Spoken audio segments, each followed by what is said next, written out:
Alhamdulillah, syukurillah, wala haula wala quwata illa billah. Syukurlah sama-sama kita serahkan puji serta syukur kepada Allah Subhanahu wa taala. Salawat dan salam kepada Rasulullah sallallahu alaihi wasallam. Yang saya hormati orang tua kami semuanya, bapak-bapak, ibu-ibu yang telah berhadir dalam ruangan yang berbahagia ini. Insyaallah pada kesempatan kali ini izinkan saya Imam ingin menyampaikan dan ingin mempresentasikan sebuah program baru yang insyaallah akan kita launching minggu depan, yaitu program pesan menjawab otomatis via WhatsApp Baitul Mal Kabupaten Aceh Selatan. Jadi kita beberapa minggu yang lalu telah membeli nomor untuk call center.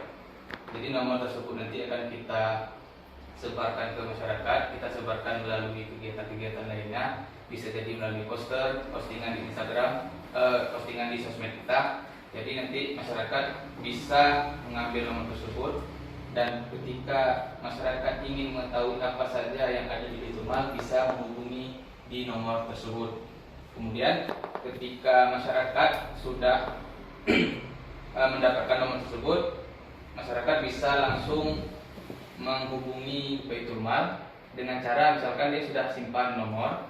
Sebelumnya saya ingin menyampaikan Pak, masyarakat di sini kita menggunakan istilah sahabat zakat, ya.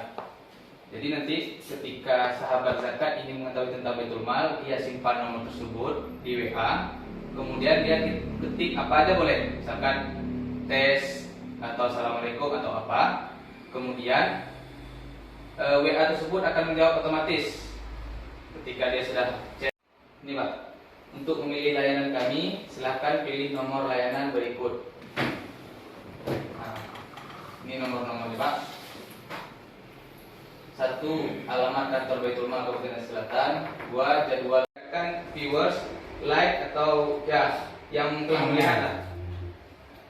Di sini juga kita bilang silakan di subscribe, like dan komen di podcast itu. Jadi nanti masyarakat atau sahabat zakat itu setelah ditonton apa yang kurang dari video ini atau apa bisa di komentar, bisa memberikan saran.